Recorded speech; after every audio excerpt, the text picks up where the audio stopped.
కాంగ్రెస్ ప్రభుత్వం ఇస్తానన్న 2 లక్షల ఉద్యోగాల హామీని కాంగ్రెస్ ప్రభుత్వం ఎప్పుడూ హామీని తప్పించుకుంది హామీ నుంచి అని చెప్పేసి మన హరీష్ రావు అయితే ఘాటైన విమర్శలు చేయడం జరిగింది. ఎందుకంటే మనకు కాంగ్రెస్ ప్రభుత్వం ఏదైతే తన మేనిఫెస్టోలో 2 లక్షల ఉద్యోగాలను 2024 సంవత్సరంలో టోటల్గా నిరుద్యోగులకి జాబ్ క్యాలెండర్ ద్వారా 2 లక్షల ఉద్యోగాల నోటిఫికేషన్ ఇస్తానని చెప్పి ఇప్పటికీ 16 నుండి 17 నెలలు గడిచినా కూడా ఈ 2 లక్షల ఉద్యోగాల భర్తీ పైన ప్రభుత్వం ఎలాంటి నిర్ణయం తీసుకోలేదు. బీఆర్ఎస్ ప్రభుత్వం హయాంలో 55,000 ఉద్యోగాల నోటిఫికేషన్ బీఆర్ఎస్ ప్రభుత్వ హయాంలో ఇస్తే తర్వాత ఎలక్షన్స్లో బీఆర్ఎస్ ప్రభుత్వం ఓడిపోయింది. కొత్తగా కాంగ్రెస్ సర్కారు మరి ప్రభుత్వాన్ని ఏర్పరచుకుంది. కాంగ్రెస్ ప్రభుత్వం అమల్లోకి వచ్చిన తర్వాత బీఆర్ఎస్ ప్రభుత్వం ఇచ్చిన 55,000 ఉద్యోగాలకు పరీక్షలు నిర్వహించి అభ్యర్థులకు మెరిట్ దాఫాలుగా ఉద్యోగ నియామక పత్రాలు అందించింది. అయితే ఈ 55,000 ఉద్యోగాలు కూడా కాంగ్రెస్ ప్రభుత్వమే ఇచ్చిందని చెప్పేసి ఇప్పటి వరకు కాంగ్రెస్ ప్రభుత్వంలోని ముఖ్యమంత్రి రేవంత్ రెడ్డి గారు, మంత్రులు అండ్ ఎమ్మెల్యేలు ప్రతి వివిధ రాజకీయ వేదికల పైన ఇదే విషయాన్ని చెబుతున్నారు. ఓకే, మీరు ఇప్పటి వరకు 55,000 ఉద్యోగాలు ఇచ్చినారే అని అనుకుందాం. కానీ మీరు ఇచ్చిన 2 లక్షల ఉద్యోగాలల్లో రిమైనింగ్ ఎన్ని పోస్టులు ఇవ్వవలసి వస్తుంది అంటే 1,45,000 ఉద్యోగాలు ఇవ్వవలసి వస్తుంది. మరి 1,45,000 ఉద్యోగాల నియామకాలు మీరు చేపట్టినారా అంటే అది లేదు. అది ఎప్పుడు చేపడతారంటే దానికి ఎలాంటి మరి హామీ కూడా లేని పరిస్థితి కనిపిస్తూ ఉన్నది. ఇప్పుడు మనకి ఇక్కడ చూసినట్టయితే గ్రూప్ 1లో చాలా అవకతవకలు జరిగినాయి అని చెప్పేసి ప్రతిరోజు దాని మీద మేధావుల వర్గం, ఇంటెలెక్చువల్ ఫోరం, అదేవిధంగా నిరుద్యోగ అభ్యర్థులు, అదేవిధంగా ప్రతిపక్షాలు చాలా మంది ప్రతిరోజు సందర్భం వచ్చిన కాడ వేదికల పైన వాళ్ళు దీనిపైన వివరిస్తూనే ఉన్నారు. ప్రభుత్వం మరి ఒకసారైనా సమాలోచన చేసిందా? గ్రూప్ 1 పైన చాలా అవకతవకలు జరిగినాయని నిరుద్యోగులకెళ్ళి మరి విమర్శలు వెల్లువెత్తుతున్నాయి, ప్రతిపక్షంకి వెళ్ళి విమర్శలు వెల్లువెత్తుతూ ఉన్నాయి. అసలు ఏం జరిగింది అని ఒక అనాలిసిస్ చేసే పరిస్థితి చేసిందా అంటే అది లేదు. మరి రిమైనింగ్ 1,45,000 ఉద్యోగాలు మరి ప్రభుత్వం కల్పించాలి. మరి ప్రభుత్వం ఆ దిశగా మరి ఎక్కడనైనా మరి ఆలోచన చేసిందా? మరి ఎప్పుడో 2024లో ఒక జాబ్ క్యాలెండర్ అని ఒక చిత్తు పేపర్ను, జిరాక్స్ ప్రతులను మరి వెబ్సైట్లో పెట్టింది. చాలామంది దాన్ని డౌన్లోడ్ చేసుకొని వివిధ ఎడ్యుకేషన్ ఛానల్ అన్నింటినీ ఈ రోజున ఈ నోటిఫికేషన్ వస్తుంది, ఆ రోజున ఆ నోటిఫికేషన్ వస్తుంది అని వివరించి చెప్పే ప్రయత్నం చేసినారు. మళ్ళీ రీసెంట్లీగా మళ్ళీ బట్టి విక్రమార్క గారు ఏం మాట్లాడినారంటే మళ్ళీ నిరుద్యోగులకు మీరు జాబ్ క్యాలెండర్ని మరి ఎస్సీ ఉపవర్గీకరణ రిజర్వేషన్ ఇంప్లిమెంటేషన్ చేసినాం కాబట్టి దానికి అనుగుణంగా మళ్ళీ కొత్త జాబ్ క్యాలెండర్ రాబోతుంది. దాంట్లో పోలీస్ ఉద్యోగాలు, దాంట్లో గ్రూప్ 1 కొత్తది, గ్రూప్ 2 కొత్తది, గ్రూప్ 3 కొత్తది, అదేవిధంగా SI notification, DSC notification, beat officer notification and health నుండి కొన్ని పోస్టులు, అదేవిధంగా ఇంజనీరింగ్ డిపార్ట్మెంట్ నుండి కొన్ని పోస్టులు, R&D నుండి కొన్ని పోస్టులు అని ఇట్లా అన్నీ చెప్పినారు. మరి అన్ని పోస్టులు వివిధ డిపార్ట్మెంట్లకి ఎక్కడ నుండి రాబోతున్నాయి, ఏ సోర్సెస్ నుండి రాబోతున్నాయి, ఎప్పుడు రాబోతున్నాయి, వాటి విధి విధానాలు ఏంది, పరీక్ష ఎప్పుడు నిర్వహించబోతున్నారు, నోటిఫికేషన్ ఎప్పుడు ఇవ్వబోతున్నారు. ఆర్టీసీ నుండి పొన్నం ప్రభాకర్ గౌడ్ ఏమంటున్నారు, 3,038 ఉద్యోగాలు రాబోతున్నాయి అంటున్నారు. వాటి నోటిఫికేషన్ కూడా అతి త్వరలో అని చెప్పేసి ప్రతిరోజు కమింగ్ సూన్ అంటే దానికి పులి స్టాప్ లేదా? నిరుద్యోగ సోదరులు ఎక్కువగా ఇప్పుడు అందరూ ఎదురు చూస్తున్నది డిఎస్సి ఉద్యోగం. టెట్ నోటిఫికేషన్ పడింది. ఒక పేపర్కు 750 రూపాయలుగా అప్లికేషన్ ఫీజు పెట్టినారు. 2 పేపర్లు అయితే 1000 రూపాయలుగా పెట్టినారు. అక్కడ మనకు ఆంధ్రప్రదేశ్లో చూస్తే 16,000 పోస్టులతోనే మెగా డిఎస్సి వచ్చింది. అక్కడ ఆంధ్రలో చూసినట్టయితే ప్రతి జిల్లాలో స్కూల్ అసిస్టెంట్ పోస్టులు ఒక కనీసం 150 నుంచి 200 పోస్టులు కనిపిస్తున్నాయి.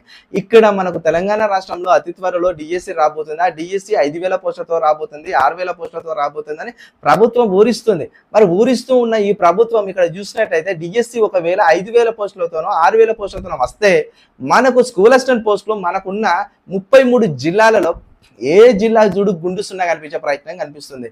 మనకు ఏ జిల్లాలో కూడా స్కూల్ అసిస్టెంట్ పోస్టులు ఒక పట్టుమని ఒక 10 ఉండవండి. నేను చెప్తున్నాను, మీరు రాసి పెట్టుకోండి. ఇదే నిజం అవుతుంది. నిరుద్యోగులను ఏ విధంగా మోసం చేస్తుందంటే ప్రభుత్వం కాలం చెల్లిన జీవోలు ఉన్నాయి. డిఎస్సిలో కాలం చెల్లిన జీవోలు 108 జీవో ఎప్పుడో ఆంధ్రప్రదేశ్ రాష్ట్రంలో 1999లో ఏర్పరిచిన జీవోని ఇంతవరకు కొట్టివేయకుండా డిఎస్సి ఆఫీసు కావచ్చు, అదేవిధంగా మనకు స్కూల్ ఎడ్యుకేషన్ పాఠశాల వాళ్ళు కావచ్చు, అదే మూసధోరణి అయిన జీవోలతోనే మరి రిక్రూట్మెంట్ కాలాన్ని వెళ్ళబుచ్చుతూ ఇక్కడ డైరెక్ట్ రిక్రూట్మెంట్లో స్కూల్ అసిస్టెంట్ వాళ్ళకేమో 30% అట, అదేవిధంగా ప్రమోషన్లో ఎడ్జిటి వాళ్ళకు 70% అట. ఎంత దారుణమైన విషయం! తరతరాలుగా ఒక 1999 నుండి మొదలు పెట్టుకుని ఇప్పటి వరకు బిఎడ్ అభ్యర్థుల నోట్లో మట్టి కొట్టి వాళ్ళని మట్టి గరిపిస్తున్నారు ఈ ఉన్నత ప్రభుత్వ అధికారులు. వాళ్ళను ఏ విధంగా మెడలు వంచి ఈ జీవోలు క్యాన్సిల్ చేయాలో మనం ఒక విధి విధానాన్ని తీసుకొచ్చే ప్రయత్నం అయితే చేద్దాం. మెయిన్గా హరీష్ రావు అన్న మరి విమర్శించినట్టు 2 లక్షల ఉద్యోగాలు అయితే ప్రభుత్వం ఎక్కడ కూడా డైరెక్ట్ రిక్రూట్మెంట్లో ఇంతవరకు ఇవ్వలే. మరి ప్రభుత్వము ఎంత గొప్పగా చెప్పుకుంటున్నదో మరి అంత గొప్పగా చెప్పుకున్న ప్రభుత్వము మరి ఒక విలేజ్కి వెళ్ళి చూద్దాం. తెలంగాణ రాష్ట్రంలో ప్రతి విలేజ్కి వెళ్ళి చూద్దాం. అరే ఎంతమందికి ఉద్యోగాలు వచ్చినాయా కాంగ్రెస్ ప్రభుత్వం వచ్చిన కాంచాలి అని చెప్పేసి ఒకసారి మనం ఒక మాట వాయిస్ ఇద్దాం. ఇస్తే మరి ఎంతమంది హ్యాండ్ రైజ్ చేస్తారు, ఎన్ని వాయిస్లు బయటకు వస్తాయో చూద్దామా. ఇంతవరకు కూడా ప్రభుత్వం వచ్చి ఇన్ని రోజులైనా ఎక్కడ కూడా నిరుద్యోగిని సాటిస్ఫాక్షన్ చేసే పోస్టులు ఇవ్వలే. మొన్నటి వరకు చూస్తే 10,954 జీపీఓలు గ్రామ పాలన అధికారులను డైరెక్ట్ రిక్రూట్మెంట్లో తీసుకుంటామని చెప్పినారు. పుటకో మాట మారుస్తుంది కాంగ్రెస్ ప్రభుత్వం. మరి ఎక్కడ డైరెక్ట్ రిక్రూట్మెంట్ తీసుకోలే. ఇక్కడ చూసినట్టయితే ఈరోజు మే 2వ వారంలోనట పూర్వ విఆర్ఓలకు ఒకే పరీక్ష పెట్టి వారిలో మెరిట్లో ఉన్న వాళ్ళని తీసుకొని వాళ్ళను మళ్ళీ రెవెన్యూ సర్వీస్లో తీసుకుంటారంట. అంటే వాళ్ళు ఇంట్రెస్ట్గా ఉన్న వాళ్ళు ఒక 6,000 మంది ఉన్నారు. మరి మిగతా రిమైనింగ్ పోస్టులు అయినా డైరెక్ట్ రిక్రూట్మెంట్ ద్వారా ప్రభుత్వం ఇస్తానని చెప్పిందా? చెప్పలే. మరి ఇంతవరకు కూడా డిఎస్సి మీద క్లారిటీ లేదు, ఇంతవరకు కూడా పోలీస్ రిక్రూట్మెంట్ మీద క్లారిటీ లేదు, ఇంతవరకు కూడా మరి వచ్చే కొత్త గ్రూప్ 1లో ఎన్ని పోస్టులు ఉన్నాయో తెలియదు, వచ్చే గ్రూప్ 2లో ఎన్ని పోస్టులు ఉన్నాయో తెలియదు, వచ్చే గ్రూప్ 4లో మరి గ్రూప్ 4 లేదంటున్నారు, దాన్ని తీసుకొచ్చి గ్రూప్ 3లో మెర్జ్ చేసినామంటున్నారు.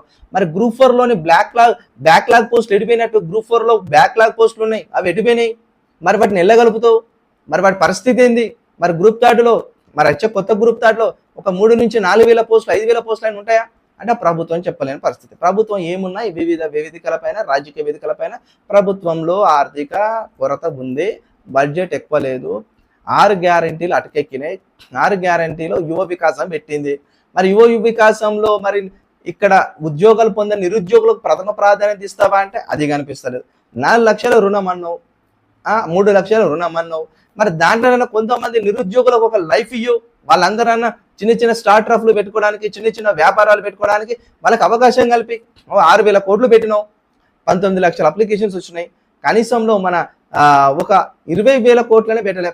బట్టి విక్రమార్క అదేవిధంగా మన పొంగులేటి శ్రీనివాస్ రెడ్డి గారు ఏం మాట్లాడుతున్నారు, మనకు రాజు యువ వికాసం అనే స్కీమ్ నాట 3 దఫాలకు ఇస్తారటండి. అంటే కొంతమంది అభ్యర్థులు వెళ్ళి మొరబెట్టుకున్నారు ప్రభుత్వానికి, ఏమని అప్లికేషన్స్ చాలా వచ్చినాయి, 19 లక్షల అప్లికేషన్స్ వచ్చినాయి. దయచేసి అందరికీ లబ్ధి చేకూర్చే విధంగా చూసి ఆ ఫండ్ పెంచండి, 6,000 ఫండ్ను ఒక 10,000 20,000 కోట్లకు పెంచండి అని అంటే మన పొంగులేటి శ్రీనివాస్ రెడ్డి బట్టి విక్రమార్క ఏమన్నారంటే 3 దఫాలుగా ఇస్తాం, ఫస్ట్ ఈ సంవత్సరం కొంతమందికి, నెక్స్ట్ సంవత్సరం కొంతమందికి, మరి వచ్చే సంవత్సరం ఇంకో కొంతమందికి ఇస్తామంటారు. ఇక దీన్ని కూడా చూస్తే ఒక దళిత బంధు లెక్క ఇది కూడా ఇక మరి వాళ్ళ కార్యకర్తలకే ఇచ్చుకునే ప్రయత్నం జరుగుతుందని చెప్పేసి విశ్లేషకులు అంటున్నారు. ఈ విధంగా జరుగుతుంటుందని అనుకుంటున్నారు. అందుకే నేను చెప్తున్నా, కాంగ్రెస్ ప్రభుత్వంలో మనము ఒక మే నెల వరకు చూసి డిఎస్సి కానీ ఇతర నోటిఫికేషన్ రాకపోతే నిరుద్యోగులందరూ మీకు దొరికిన వేదికల పైన మీ వాయిస్ ఇవ్వండి. ప్రభుత్వాన్ని అన్నారు కదా రేవంత్ రెడ్డి అని ఏమన్నారు, మీరు రోడ్డు ఎక్కి లొల్లి పెట్టకంటారా బాబు, దగ్గరికి రండి, కూర్చోండి, చర్చల ద్వారా సమస్యను పరిష్కరించుకుందాం. నేను లేనా? మీ అన్నగారు నేను లేనా? నాకు చెప్పండి, మీరు మా మినిస్టర్స్కి చెప్పండి, మా మంత్రులు మీకు అందుబాటులో ఉంటారు, వాళ్ళకి చెప్పండి. ఊరికే రోడ్లు ఎక్కకండి. ఎక్కినాం రోడ్డు ఎక్కినాం, కొట్లాడినా, ఫైట్ చేసినాం, ఇక అయిపోయింది, తెలంగాణ తెచ్చుకున్నాం. ఇంకా తెలంగాణ వచ్చిన తెలంగాణలో కూడా ఈ లొల్లిలు, ఈ కొట్లాటలు ఎందుకు? రండి, కూర్చోండి, మాట్లాడదాం. కూర్చోండి, అందరూ కూర్చొని మాట్లాడాలి. మీ అందరికీ మా మంత్రులు అందరూ కూడా అందుబాటులో ఉంటారు, మా ఎమ్మెల్యేలు ఉంటారు. చెప్పుకోండి, మీరు చెప్పుకోండి, నా దృష్టికి పట్టుకురండి, మాట్లాడదామని ఎంతో ఉందాగా గొప్పగా మాట్లాడిన రేవంత్ రెడ్డి అన్నకి రాష్ట్ర సమస్యలు అన్నీ కూడా తెలిసినాయా తెలియలేదా? ఒకసారి మరి ఎంతవరకు తెలంగాణ రాష్ట్ర పరిస్థితులపై మరి సీఎం రేవంత్ రెడ్డి గారు రివ్యూ మీటింగ్స్ పెడుతున్నారు, నిరుద్యోగం పైన మరి ఎన్నిసార్లు వారు క్యాబినెట్ మీటింగ్లో మరి చర్చించున్నారు అనేది ఒకటి మరి చూడాలి. జాబ్ క్యాలెండర్ పైన ఎన్ని రివ్యూ మీటింగ్లు జరిగినాయి, జాబ్ క్యాలెండర్లో ఏ ఉద్యోగాలను మరి తీసుకొచ్చి పెడుతున్నారు అనే దాని మీద క్యాబినెట్ మీటింగ్లో ఎన్నిసార్లు రేవంత్ రెడ్డి అన్న గారు మాట్లాడిన విషయాన్ని కూడా రేవంత్ రెడ్డి అన్న గారు పునః పరిశీలన చేసుకోవాలి. ఇదే ధోరణితో పోతే రానున్న రోజుల్లో కాంగ్రెస్కి అయితే చాలా ప్రమాదం వాటిల్లే విధంగా ఉన్నది నిరుద్యోగులతో. ఎందుకంటే నిరుద్యోగులు తలుచుకుంటే బీఆర్ఎస్ను ఫామ్ హౌస్లో బండబెట్టిర్రు, మరి కాంగ్రెస్ పార్టీని తీసుకొచ్చుకొని గద్దెక్కిచ్చారు. మరి ఇంతవరకు కూడా మరి రేవంత్ రెడ్డి అన్న ఈ విషయాన్ని ఎందుకు మరి మళ్ళొకసారి చూస్తలేడో నాకు అర్థమైతలేదు. ఎందుకంటే నిరుద్యోగం చిన్న చూపు చూడకండి. నిరుద్యోగులకు మేము అన్ని చేసాం అనుకుంటారు. అన్ని అబద్ధాలే. నిరుద్యోగులు మీరు ఏం చేయలే. నిరుద్యోగులు ఇంకా ఎదురు చూస్తున్నారు మీ వైపున నోటిఫికేషన్ ఎప్పుడు వస్తుంది అని. చాలా మంది నాకు అడిగే క్వశ్చన్స్ ఏంటంటే, అన్న ఒకవేళ గ్రూప్ 2 వస్తే, ఫ్రెష్ గ్రూప్ 2 వస్తే ఎప్పుడు వస్తుంది, వస్తే దాని నోటిఫికేషన్ ఎప్పుడు రావచ్చు, వస్తే దాని ఎగ్జామ్ ఏ డేట్లో ఉండవచ్చు అన్న. అప్పుడు మనకు సెప్టెంబర్లో ఉంటుందా, మరి అక్టోబర్లో ఉంటుందా? ఎందుకంటే ఒక నిరుద్యోగి యొక్క ఆలోచన ఏంటంటే, నోటిఫికేషన్ వస్తే ఎప్పుడు వస్తుందో, మరి ఎగ్జామ్ ఎప్పుడు జరుగుతుంది, నేను ఈ ఇయర్ మొత్తం ఖాళీ కూర్చోవాలా, మరి ఖాళీ కూర్చొని ఉంటే నడవని పరిస్థితి. కొంతమందికి జాబ్ చేసుకుంటేనే కొంతమందికి వాళ్ళ కుటుంబ పోషణ నడుస్తుంది. కాబట్టి ఈ సంవత్సరం కూడా గుట్టికుంటే మరి ఎట్లా? ఒకవేళ నోటిఫికేషన్ డిలే అయింది అనుకో, నేను ఈ 2-3 నెలలు 4 నెలలు ఎక్కడన్నా జాబ్ చేసుకొని దానికి సంబంధించిన డబ్బులు దగ్గర పెట్టేసుకొని పుస్తకాలు కొనుక్కోవడానికి, మరి అతను సెల్ఫ్ మెయింటెనెన్స్ చేసుకోవడానికి ఎన్నో ఉంటాయి బాధలు. కాబట్టి చాలా మంది ఎదురు చూస్తున్నాం. వస్తా నోటిఫికేషన్ టక్కీమనేయు, వాడు ఎవడైనా అప్పు తెచ్చుకొని కూర్చొని చదువుకొని ఉద్యోగం సాధించాలి 1 సంవత్సరం అని టార్గెట్ పెట్టుకున్న వాళ్ళు చాలా మంది ఉన్నారు. మరి వాళ్ళ కోసం ఆలోచించాలి. ఏమున్నా రాజకీయమైన ముచ్చట్లు, రాజకీయపరమైన దూషణలు, వాణి తిట్ట వీని తిట్ట. మరి నిరుద్యోగులు ఎవడు పట్టించుకుంటాడు? నిరుద్యోగుడు ఓటు లేదా? నిరుద్యోగుడికి ఓటుకు వాల్యూ లేదా? నిరుద్యోగుడు ఓటేస్తేనే కదా మా ప్రభుత్వం ప్రజాపాలన వచ్చింది. నిరుద్యోగుల దయ వలన మరి రేవంత్ రెడ్డి గారు మాట్లాడినారు. ఒక్కసారి కన్సిడర్ చేయండి. నిరుద్యోగులను కూడా గుర్తించండి. నిరుద్యోగుల బాధలు పట్టించుకోండి. నిరుద్యోగుల సమస్యలు పట్టించుకోండి. రేవంత్ రెడ్డి గారు మీ దృష్టికి నిరుద్యోగులను ఒకసారి చూడండి. ఎందుకనంటే మళ్ళీ నోటిఫికేషన్ వేయండి. 55,000 పోస్టులు సిద్ధంగా ఉన్నాయి అంటున్నావు, ఊకే ఊరిస్తున్నావు. త్వరగా వేయండి. బీసీ రిజర్వేషన్ బిల్లు కూడా త్వరగా కేంద్ర బిడ్డలు వంచి త్వరగా బీసీ బిడ్డలకు కూడా 42% రిజర్వేషన్ పట్టుకురండి. చరిత్రలో నిలిచిపోతారు రేవంత్ రెడ్డి గారు. మీరు చరిత్రలో నిలిచిపోతారు. చరిత్ర మిమ్మల్ని మొత్తంగా నెత్తిమే పెట్టేసుకుంటుంది. బీసీ బిడ్డలందరూ కూడా మిమ్మల్ని అందరినీ బీసీ వాళ్ళు ఒక అంబేద్కర్ని యావత్తు ప్రపంచం మొత్తం, అదేవిధంగా భారతదేశం ఏ విధంగా గుర్తించుకుందాం. నువ్వు 42% రిజర్వేషన్ తెచ్చుకుంటే మా తెలంగాణ రాష్ట్రంలో ఉన్న బీసీ బిడ్డలందరూ వాళ్ళ జీవితాంతం, అరే ఈ సీఎం రేవంత్ రెడ్డి వారి కాలంలో మాకు 42% రిజర్వేషన్ వచ్చింది, మాకు న్యాయం జరిగింది, విద్యా ఉద్యోగ రంగాలలో, రాజకీయ రంగాలలో మాకు గొప్ప మేలు జరిగిందని చెప్పుకునే ప్రయత్నం జరుగుతుంది. ఓకే, వీడియో చూసిన ప్రతి ఒక్కరైతే లైక్ చేయండి, కామెంట్ చేయండి, సబ్స్క్రైబ్ చేయండి, వీడియోను షేర్ చేసే ప్రయత్నం కూడా చేయండి. Thank you so much. Signing off me